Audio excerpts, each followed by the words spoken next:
मुरादाबाद में एक बार फिर नेत्रदान पखवाड़े की शुरुआत कर दी गई है। ये अभियान आगामी 8 सितंबर तक जारी रहेगा। महानगर के स्कूलों में पहुंचकर सरदार गुरविंदर सिंह लोगों को जागरूक कर रहे हैं और ये संदेश दे रहे हैं कि जीते जीते रक्तदान, मरने उपरांत नेत्रदान के नारे को लेकर हम सब आगे बढ़ें और ऐसे लोगों को सहयोग पहुंचाने का काम करें जो आज अंधेरे में जिंदगी गुजार रहे हैं। मुरादाबाद में एक बार फिर नेत्रदान पखवाड़े की शुरुआत कर दी गई है। समाज में जागरूकता फैलाने के लिए भी समाज सेवक सरदार गुरविंदर सिंह लगातार काम कर रहे हैं।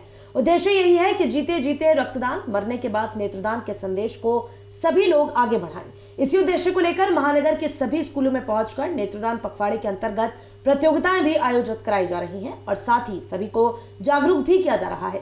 शनिवार को मुरादाबाद के कांठोड़ स्थित एसएस चिल्ड्रन एकेडमी स्कूल में नेत्रदान पखवाड़े के अंतर्गत सभी बच्चों के लिए प्रतियोगिता संपन्न हुई, जिसमें अव्वल आने वाले सभी प्रतिभागियों को पुरस्कार देकर सम्मानित किया गया। सरदार गुरविंदर सिंह का कहना है कि अभियान 8 सितंबर तक जारी रहेगा, जिसमें सभी को संदेश दिया जा रहा है कि आप ऐसे लोगों को रोशनी देने का काम करें जो आज अंधेरे में जिंदगी गुजार रहे हैं। जीते जीते रक्तदान, मरने के बाद नेत्रदान के संदेश को आगे बढ़ाएं। सिटी चैनल से बात करते हुए सरदार गुरविंदर सिंह ने बताया, इस बार 36वां राष्ट्रीय नेत्रदान पखवाड़ा 25 अगस्त से लेकर 8 सितंबर से जैसे हर बार चला करता है वो चल रहा है। इस बार हम स्कूलों में जाकर अवेयरनेस के प्रोग्राम कर रहे हैं। साथ ही जो हमारे उसमें पोस्टर प्रतियोगिता हुई थी उसके विजेताओं को हम वहाँ जाके सम्मानित भी कर रहे हैं और पार्टिसिपेंट्स को एक उसका प्रमाण पत्र भी दे रहे हैं। तो ये पखवाड़ा मनाने की ज़रूरत क्यों पड़ी, क्यों पूरे राष्ट्रीय लेवल पे ये मनाया जाता है? इसलिए कि विश्व के सर्वाधिक नेत्रहीन भारत में हैं और उसमें से भी 40 लाख से अधिक ऐसे नेत्रहीन हैं जिनको प्रकाश देना संभव है। जो मॉडर्न साइंस है, मेडिकल साइंस है, उसके अंतर्गत उनको अगर कॉर्निया लगा दी जाए तो वो दोबारा से देख सकते हैं और ये सेवा हम लोग यहाँ कर रहे हैं। लेकिन उसमें क्या है कि ना तो किसी लेबोरेटरी में आज तक आर्टिफिशियल कॉर्निया बनी है और ना ही किसी जानवर के नेत्र किसी नेत्रहीन को प्रत्यारोपित किए जा सकते हैं। तो मानव को मानव के नेत्र की ज़रूरत पड़ती है और वो भी मृत्यु के बाद।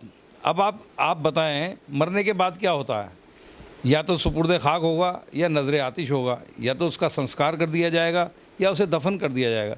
तो हम लोगों से यही कहते हैं कि भाई ये जीवित हैं, इसमें 6 घंटे तक जीवन है, 6 से 8 घंटे तक जीवित होते हैं। अगर आइडियल कंडीशन में रखे जाएं तो क्यों नहीं मरणोपरांत नेत्रदान का संकल्प करें, ताकि वो नेत्र जो हैं वो किसी और भारतीय के काम आ जाएं और वो राष्ट्र की मेन धारा में शामिल हो जाएं। आपने अब तक कितने स्कूल कवर कर लिए हैं और कब तक? हमारा तो ये लगातार है, जो जिन लोगों से मतलब इसके अलावा भी हम जहाँ जहाँ मौका मिल रहा है वहाँ जाते हैं तो वहाँ जाके नेत्रदान की बात करते हैं। तो जो अब हमारा 31 तारीख को क्या नाम है पीएमएस में है सुबह, और क्योंकि पेंडेमिक चल रही है, पहले बच्चे आ नहीं रहे थे, तो अब हम लोगों ने ये सोचा कि अब स्कूल खुल गए तो मौका होता है और वहाँ पे पूरी फिज़िकल डिस्टेंसिंग के साथ बच्चों को उनको समझा भी देते हैं और हम अपने नेत्रदान का जो संदेश है उसका संदेश वाहक भी बनाते हैं। उनसे कहते हैं हमें आपसे आई प्लेज नहीं करानी, क्योंकि वो तो हमारे बच्चों की तरह है, छोटे छोटे बच्चे हैं। लेकिन वो एक काम हम जब उनसे कहते हैं कि साहब इस संदेश को आप समाज में, अपने परिवारों में, अपने रिश्तेदारों तक पहुंचाओगे, तो वो बहुत उसको अच्छी तरीके से लेते हैं, कहते हैं साहब ज़रूर पहुंचाएंगे। तो इस तरह से हमारी एक चेन बन रही है जिससे घर घर में ये हमारा संदेश जा रहा है। और रोज़ाना ही आज हम लोग एसएस चिल्ड्रन एकेडमी में अपना कार्यक्रम कर रहे थे और कार्यक्रम जैसे ही समाप्त हुआ वैसे ही मंडी चौक से हमारे पास फ़ोन कॉल आई कि भाई वहाँ पे नेत्रदान होना है, नेत्रदान कराइए। तो नेत्रदान की तैयारी करा दी हॉस्पिटल में, फटाफट भेज के उसका नेत्रदान कराया। तो इस तरह से अब मुरादाबाद में तो कम से कम नेत्रदान के लिए ज़्यादा बहुत ज़ोर देने की ज़रूरत नहीं होती। लोग स्वयं से अपने आप को आगे प्रस्तुत करते हैं और अपने किसी रिश्तेदार का, मैं तो कहता हूँ ईश्वर ना करे किसी की मृत्यु हो, लेकिन मृत्यु होना तो स्वाभाविक चीज़ है ना, जिसका जन्म हुआ उसकी मृत्यु तो होनी है।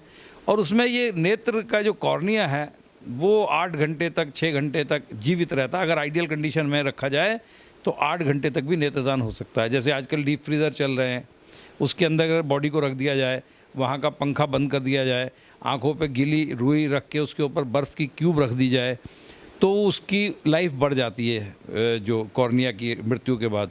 तो इस तरह से हम लोग कर रहे हैं और काफ़ी अच्छा समाज के अंदर इससे हमें रिस्पॉन्स भी मिल रहा है।